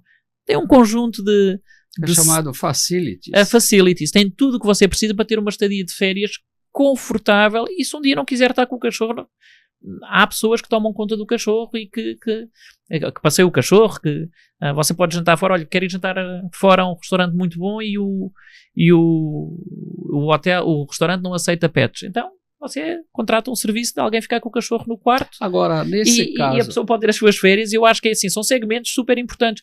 Quando nós percebemos o que nós podíamos faturar e aquilo que nós podíamos... E ampliar os serviços. E até em termos de imagem, porque eu acho que as pessoas hoje, muitas delas têm o cachorro quase como um membro da família. Você passa a ser muito bem visto. Exatamente. Portanto, são coisas muito boas. Tem um ganho de marketing muito grande. E para muito hóspede é inegociável, né? Muita gente não viaja, não se hospeda, nada. Eu lembro uma vez, enfim, voltando aqui ao hotel onde eu estava antes de vir para o Brasil, que era o Tivoli Carvoeiro, no Algarve, em Portugal. Uma vez estava com uma hóspede americana, vi que tinha um cachorro, ela estava na fila para fazer o check-in, e eu, enfim, percebi que estavam uma ou duas pessoas à frente, decidi falar com elas, que bom que você veio e trouxe o seu cachorro e tal. Já tinha estado aqui no Algarve, em Portugal, não é a primeira vez, e assim, então, mas veio dos Estados Unidos, já quebrou o gelo. Eu não sei de propósito para Portugal e não sei o quê, e para este hotel. Como é que você soube deste hotel? Eu disse, soube deste hotel porque era pet friendly. Portanto, vou ficar aqui 15 dias com vocês. E, portanto, teve 15 dias hospedada connosco, cliente americano. Belíssimo poder de compra. E só fiquei aqui porque o vosso hotel é pet friendly. Portanto, vejam o poder de marketing e de comunicação que isto pode ter quando apostamos em alguns segmentos diferentes. Outra questão aqui que se utilizava muito, hoje em dia está um pouco em desuso, é a classificação hoteleira. Se usava de 1 a 5 estrelas. Isso está meio em desuso, não está, não, João? Ou isso... Porque às vezes eu vejo um hotel 7 estrelas. Isso aí deve ser top do top, né? Eu acho que... Ou isso não... Enfim, eu sinceramente... por exemplo, quando vou buscar um hotel, ou quando faço uma busca de um hotel em qualquer site, não vou 7, 5 estrelas ou 4 estrelas, não vou. Enfim, vou procurar o destino, vou procurar a localização. Enfim, como você disse bem... Normalmente todos nós, quando vamos fazer férias, olhamos para as reviews, saber se as reviews são boas, se não são boas. É um hotel bom, é um hotel boa, a crítica é muito boa, tem bom serviço, é reconhecido. Para mim, do ponto de vista de quando marco um hotel em alguns lugares, para mim não é importante ter 5 ou 4 estrelas ou 3 estrelas. Se for um bom hotel, que eu acho que tem o value for money, não é? Que é uma boa... Mas isso há 20 anos... Contava muito. Contava muito. Ainda conta, atenção, para alguns clientes ainda conta. Agora, de facto, quando você quiser ter uma experiência, que é o meu caso, que gosto muito de hotelaria, que é a minha paixão, que gosto muito de restauração, de gastronomia, muitas vezes eu procuro também qual é o hotel de referência para eu pelo menos ficar lá, experimentar ou frequentar o restaurante ou poder ver, porque isso para mim é importante, enfim, do ponto de vista até profissional, não é? Mas eu acho que as estrelas hoje caíram um bocadinho em desuso e depois, enfim, aqueles hotéis todos que abriram no Médio Oriente em que as pessoas olham, tem 7 estrelas, obviamente isso é um luxo absolutamente fantástico, às vezes até um bocadinho excessivo, mas há pessoas que o procuram para dizer que estiveram lá hospedadas e os níveis de serviço aí de facto são uma escola. Filipe, quer fazer? Eu quero fazer uma pergunta, talvez um pouquinho polêmica, João, mas fica à vontade. O que é que você acha hoje que nós temos aqui, não só aqui no Brasil inteiro, né? Essas entidades de classes dentro do setor turístico, como a BH, a Photo Destination, a BAV, você acha que elas cumprem efetivamente o papel ou você acha que elas talvez caiam um pouco no lado da política? Enfim, há sempre esse risco, atenção, há sempre o risco de cair do lado político e isso não é só no Brasil, é em todo o lado. Agora, essas associações são importantes, ok? Enfim, eu durante muito tempo fiz algumas viagens de promoção do hotel ou promoção do destino, enfim, e lembro que quando essas associações estão presentes, elas têm uma mensagem. Elas querem, de facto, levar o país e levar aquilo que o país tem de melhor. Agora, se me perguntar se é tudo fantástico e brilhante, acredito que, enfim, há sempre espaço para melhorar, e acho que muitas vezes nem sempre a percepção das pessoas que estão de fora é a melhor. Isso eu tenho um pouco às vezes essa consciência. Agora, de que elas são importantes como vetores de promoção do destino e de associações, eu acho que é muito importante. Alguns hotéis mais pequenos, por exemplo, para se fazerem representarem essas feiras, não têm capacidade de ter o seu stand, ou não têm capacidade de ter a sua... Porque são hotéis pequenos, porque pagar um stand ou pagar uma viagem é muito caro. E, portanto, quando estão ligados a essas associações, é mais fácil fazer-se representar ou estarem no mesmo stand ou na mesma mesa dessas associações que, de facto, facilitam a vida aos hoteleiros que têm menos poder ou que têm menos disponibilidade financeira para gastar nesses certames. Mas, de facto, algum corporativismo que existe no setor hoteleiro é mesmo importante. Eu acho que as associações de hoteleiras, as associações de resorts, às vezes até, enfim, com temas, sei lá, quando se fala da tributação, quando se fala, há associações que têm força e que podem fazer algumas coisas melhor para o setor. Você falou uma palavra-chave, tributação. O que a gente vê nessas entidades, puxando ainda, alongando a pergunta do Felipe, essas entidades, muitas delas se sobrepõem, tá? São iguais, são criadas por uma questão de vaidade, digamos assim, porque já existe outra, faz a mesma coisa. Então, é a sobreposição de atividades pretensamente defensoras do turismo, preocupadas, né, com o turismo. Então, eu não vou citar nomes, evidentemente, porque não é o caso, mas já aconteceu na nossa cidade aqui, pessoas que conseguiram algum tipo de benefício, sobretudo depois da Covid, né? No âmbito municipal, no que tange a tributos, sobretudo IPTU. E isso foi alardeado aos 4 cantos, inclusive pelo prefeito de plantão na época, né? De que haveria um tratamento diferenciado para o segmento hoteleiro por conta do problema da Covid e tal, porque como a gente passou não, de facto, eu diria muita dificuldade, mas aí o que acontece é o seguinte, isso foi anunciado assim, como uma coisa muito meritória, tal, enfim. Mas depois, no fritar dos ovos, o que a gente vê é o seguinte, 2 ou 3 conseguiram isso, a maioria não conseguiu nada. Por quê? Eram que a gente chama de condotéis, a maioria, tá? E a minoria era de 2, 3 privilegiados lá, que faziam parte dessas instituições, entidades, que estavam preocupados com si próprios, não estavam preocupados com a categoria como um todo. Então, isso é uma coisa, como ninguém tem coragem de falar nada, porque ninguém quer se atritar com ninguém quer se indispor, ficou por isso mesmo. E 2 ou 3 tiveram o privilégio, a maioria ficou chupando o dedo, porque a proposição do prefeito não era para todos, era especificamente para...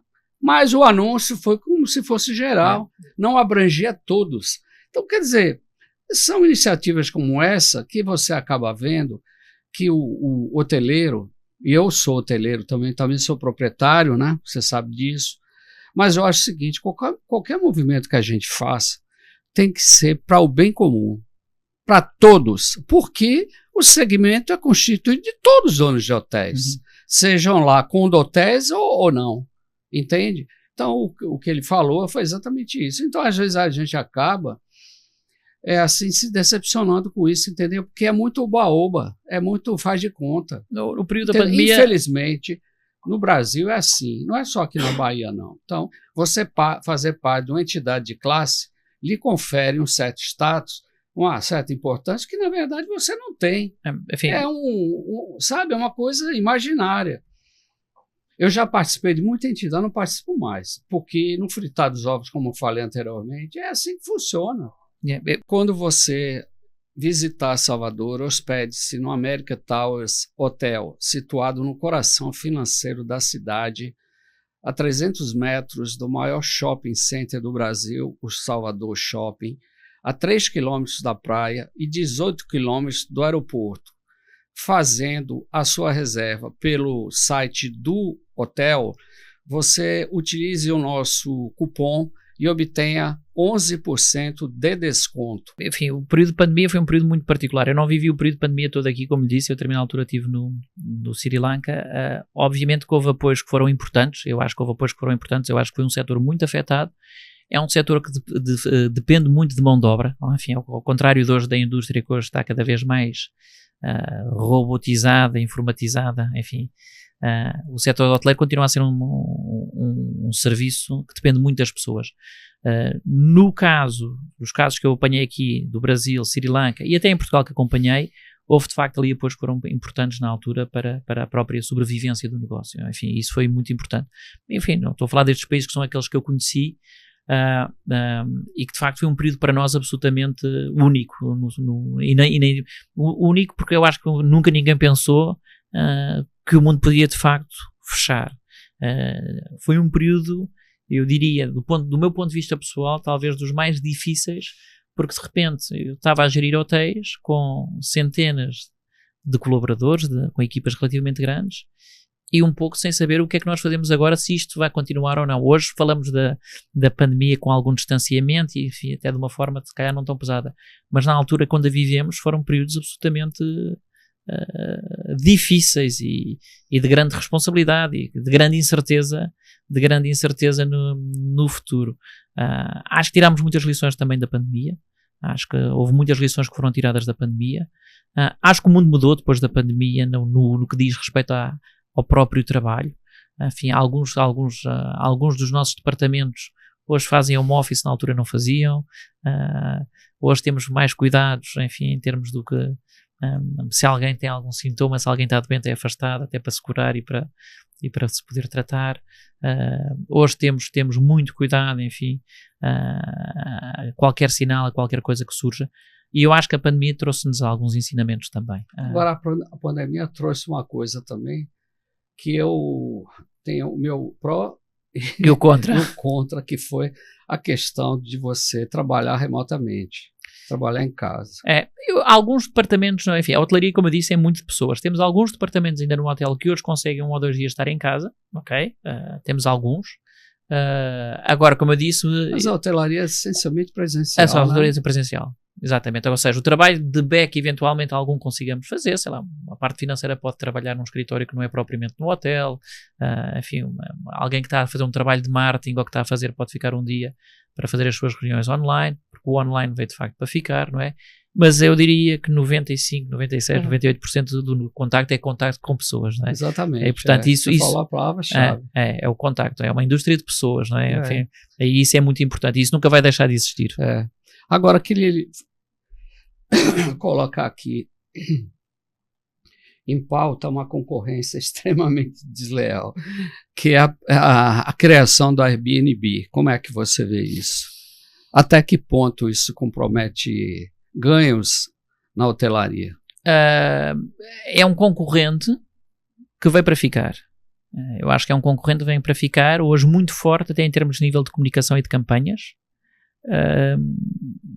Não pode ser ignorado, é uma realidade. Hoje as pessoas, o Airbnb tem uma plataforma que funciona bem, é fácil de marcar, enfim, mais uma vez, funciona quase como um hotel em que você pode ver as reviews de quem se hospedou, de quem é que ficou, como é que classificou.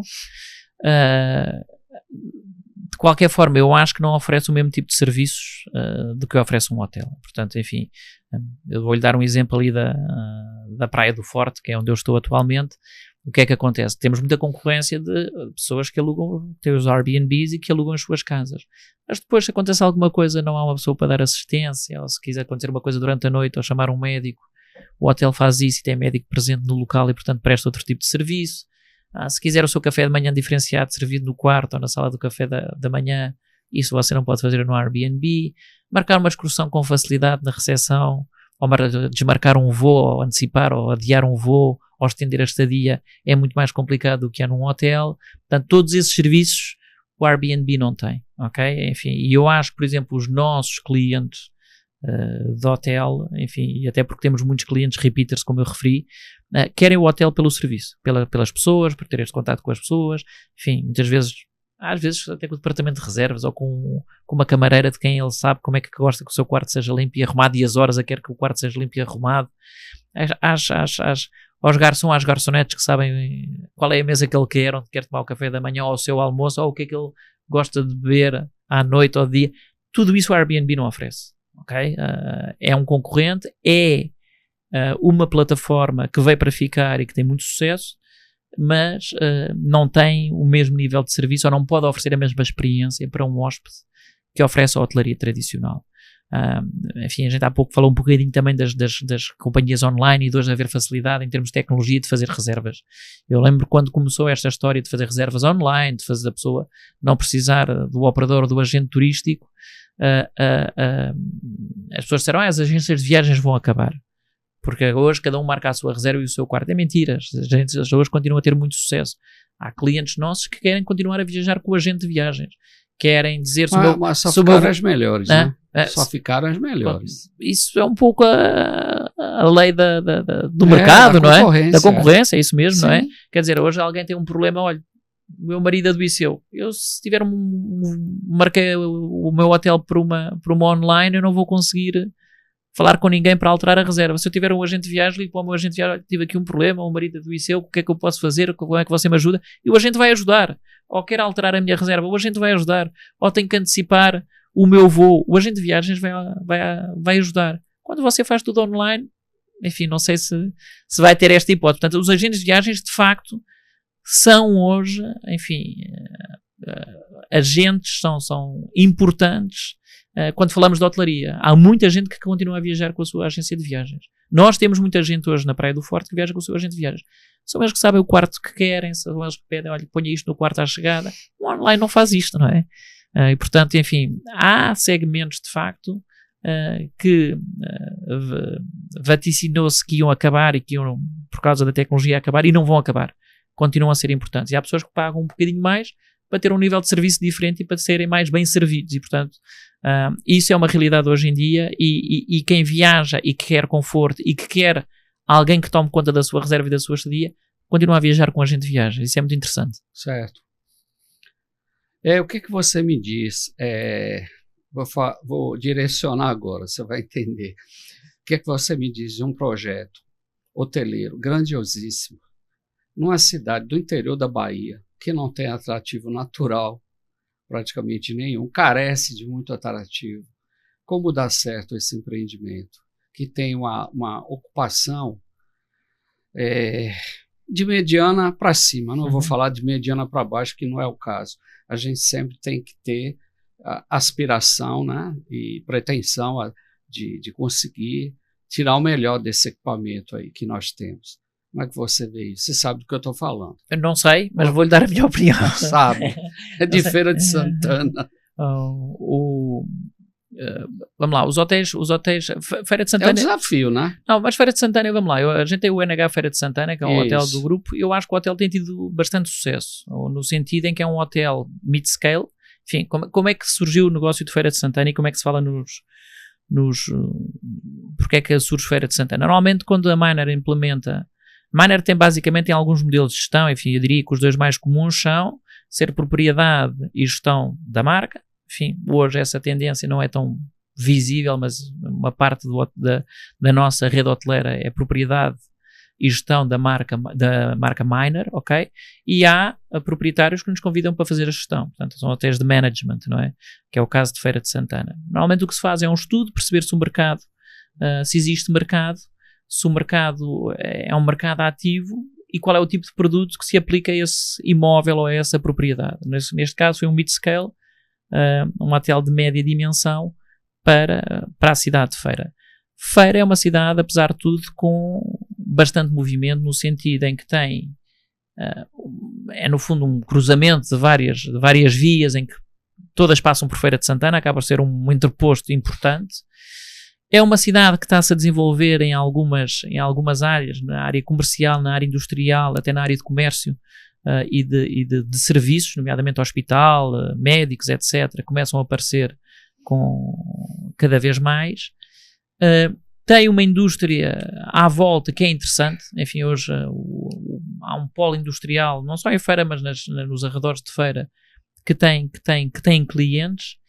E tem inclusive o agrobusiness ali que é importante. Portanto, tem uma ocupação, o hotel consegue ter uma ocupação interessante. É um hotel que é bem visto pela cidade e pelos feirenses.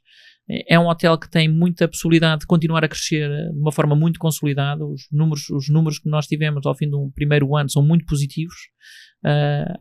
E é um hotel que eu tenho a certeza vai continuar a crescer. Vai crescer pela ocupação e vai crescer na sua diária média também. Eu acho que até o hotel impulsionou o crescimento da diária média na região. Hoje os outros hotéis da Feira de Santana usam quase o NH como uma referência para definirem os seus preços. Quando os nossos preços hoje de Feira de Santana são o melhor ou o segundo melhor, depende dos dias, mas são dos hotéis. Não tenho dúvida, são os melhores.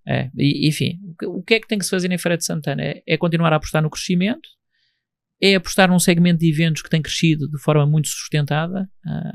As salas do NH Feira de Santana são muito boas e isso é um atrativo. E é uma marca internacional. Enfim, nós fizemos um evento grande que se chama NH Connection no mês de novembro. É um evento em que nós convidamos as confederações principais da cidade, sejam de comércio, indústria, etc., para nos acompanharem nesse dia, e fazemos uma palestra super interessante, convidamos sempre alguns palestrantes bons, e eu lembro-me que o feedback, enfim, no fim há sempre, depois das apresentações, há sempre uma parte de questões em que as pessoas podem perguntar aquilo que querem, e foi interessante porque houve muita gente que disse, eu nem sabia que havia um NH em Feira de Santana, e hoje eu coloco os meus colaboradores, os meus funcionários aqui, porque eu sei que eles vão ficar bem hospedados, vão ter um bom café da manhã. O hotel tem qualidade em termos de serviço, limpeza, acomodações, etc. E tem um belo restaurante. Tem um belo restaurante e, portanto, nós percebemos que, entre aspas, houve clientes que decidiram vir para o NH Feira de Santana porque é um hotel internacional e o nível de satisfação é muito bom. Ou seja, hoje quando a gente faz as tais pesquisas nas redes sociais, etc., seja TripAdvisor, Google, etc., o hotel aparece muito bem posicionado. Tem um excelente restaurante no topo, que é o Cine, que é, no fundo, uma das marcas de referência, e também porque já existem mais cines em redor do mundo. O primeiro foi em São Paulo, é um restaurante de topo, no rooftop, uma vista fantástica, e portanto eu acho que com uma boa gastronomia, bom serviço, com boas acomodações. Você aposta então no hóspede corporativo? Muito corporativo, muito mais. Corporativo e eventos, eu acho que é o segmento de Feira de Santana. Eu acho que Feira de Santana é daquilo que eu conheço, não tem tantos atrativos culturais ou históricos ou monumentais. Enfim, não existe tanto essa parte monumental que existe em outras cidades. Agora eu acho que a prefeitura poderia apostar um pouco mais na parte cultural. Pronto, esse eu acho que agora com o novo centro de congressos que inaugurou recentemente vai ser um diferencial.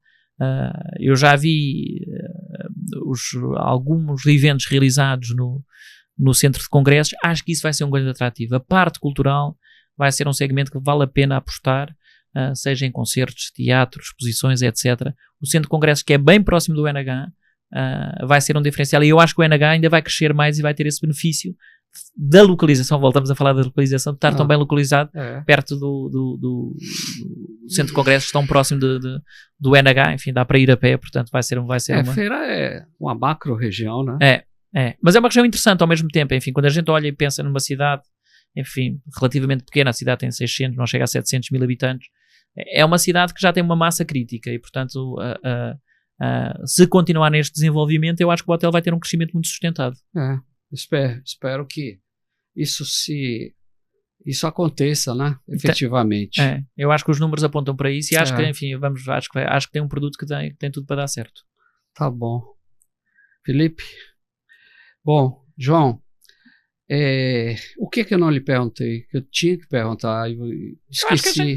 Acho que a gente fez uma boa viagem, não fez? Mudamos o mundo, acho que foi bom, tenho que agradecer. Certo. Agora, só para complementar aqui, eu quero dizer o seguinte, o Charman, o NH. É fantástico. Eu fiquei lá, já me hospedei lá, dessa última vez eu pernoitei lá. Eu acho, não tem o que dizer. Não tem nada que eu possa falar assim, né? E, em contrário, muito funcional, certo. muito bom, e espero que o hotel se torne bastante conhecido, seja muito divulgado. Eu acho que a prefeitura poderia ter algum tipo de evento assim, tipo um festival de inverno, como algumas cidades aqui começaram da Bahia. A fazer, é verdade. E eu acho que música regional, porque essa parte da música interiorana, né? Sim. De uma certa forma, está até em alta agora, né? É a música mais em conta, sertaneja e tal. Então, o público local poderia, né, frequentar, e também visitantes das outras regiões que poderiam ir à Feira de Santana. E a nossa concorrência lá, eu acho assim que ela é até pequena, porque você tem o quê? 4 hotéis, Sim. além do nosso, que podem, digamos, ser equiparados. Se é que aqui em Salvador não, aqui você tem 30 hotéis, 35, 40. E tem muita massa crítica, tem muita gente, tem uma atividade cultural muito intensa, tem, enfim, a cultura de Salvador enfim, é reconhecida, tem uma época de festivais e de shows e fortíssima, quer dizer. Próximo agora, o que eu acho que Feira de Santana tem que apostar também na sua regionalidade, enfim, porque eu acho que é isso que interessa, quer dizer, quem vai para a Feira de Santana não quer ver as mesmas coisas que vê noutra cidade qualquer. Exatamente, quer ver aquilo que é próprio da própria... O diferencial. O diferencial, pronto, exatamente, é isso mesmo. E, portanto, lá próximo tem um festival do livro lá, que é em Cachoeira, se eu não me engano. Cachoeira tem uma feira de livro. Festival literário. Festival Feira do livro, né? Feira de livro ou festival literário. Eu já estive em Cachoeira uma vez e sei que é bastante famoso. Feira de Santana podia pensar também em alguma coisa assim, nesse sentido. Eu acho que eles já têm alguma coisa. Eu acho que eles têm uma feira literária também. Acho eu. Enfim, não estou certo, mas acho que tem lá uma feira literária. Mas esses são os segmentos que, de repente, alguém que gosta muito de livros e gosta de ler e gosta de comprar e de assistir a palestras de escritores, vou ficar na Feira de Santana 2 dias, porque de facto é um evento importante. Eu acho que tem que se apostar nessa regionalidade. Um bom festival de música, seja de sertaneja, seja de jazz, as pessoas vão para lá e hospedam-se porque se vai haver esse concerto ou porque vai haver alguém que de facto eles gostam. Quer dizer, um festival gastronómico, quer dizer, enfim, o Brasil, sobretudo a parte interior, tem uma gastronomia muito própria. Isso leva pessoas a visitarem as regiões, quer dizer, esses são os diferenciais que levam. Em São Paulo existem os jogos do interior. As cidades do interior, Feira de Santana pode jogos, né? Fala a parte esportiva. Desportiva, sim. Futebol, basquete, sim, vôlei completamente. E outras modalidades aí. Exatamente. Né? Isso leva pessoas a... Leva, com certeza. Sejam atletas, sejam jornalistas, sejam familiares. Familiares, tudo isso dá... Isso movimenta a cidade. Exatamente. Tá bom, João, obrigado. Obrigado obrigado pelo prazer. E vamos falando, com certeza. Vamos falando. Tá bom. Obrigado também. Obrigado. Vocês estiveram conosco até agora. Espero que tenham gostado do nosso programa e até a próxima.